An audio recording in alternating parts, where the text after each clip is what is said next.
Welcome to Spring LIB. All right, we're starting with 1-bromohexane, like so. And our target material is 2-hexanone.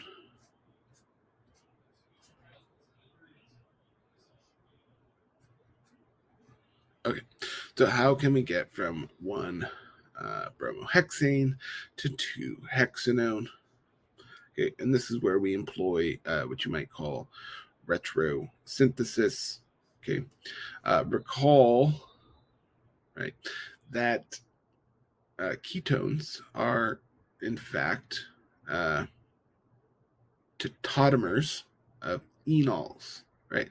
That means without even really trying, we can make this ketone from the associated enol. There's two possible ones, but this is right. This, if we had this molecule, it would just automatically turn into that one if exposed to mildly acidic water.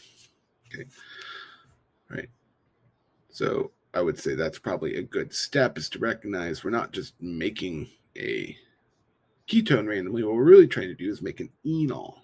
Okay.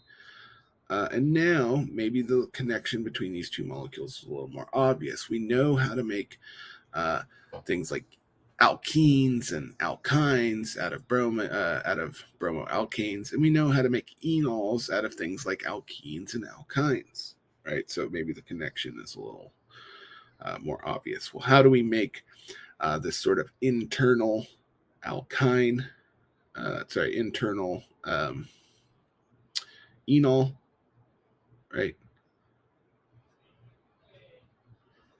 If we had instead started with an alkyne, right? We know that reacting an alkyne with even just acidic water will allow it to turn into this sort of internal alkene. And so now our question, we're going to meet in the middle eventually, but it's saying, okay, well, can we make an alkyne from an bromoalkane? And I would say yes. Right? How do we make our alkenes? One of the ways we've learned that is to start from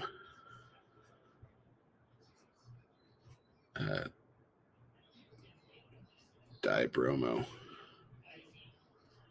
alkanes, right? We know how to make an alkene from that. That's sodium hydride.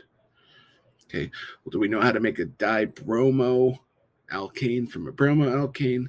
Yeah, well, we know how to make a dibromo alkane from an alkene.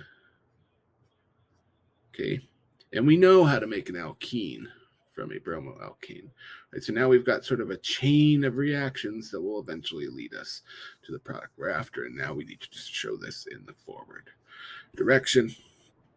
Okay, so we start with our 1-bromohexane. Okay, and we're going to use sodium. Well, let's use a non-nucleophilic base. So sodium T-butoxide. Okay.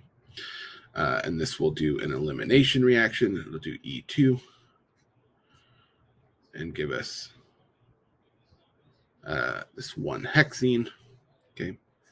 If we react this with bromine gas,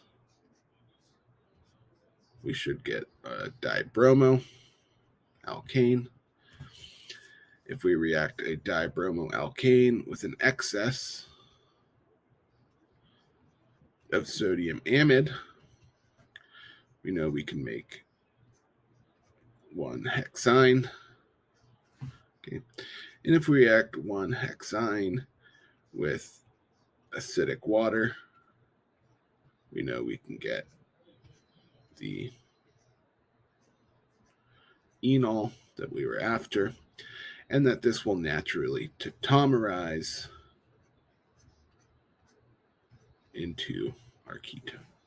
Right, so this would be the forward direction answer after performing a retrosynthesis.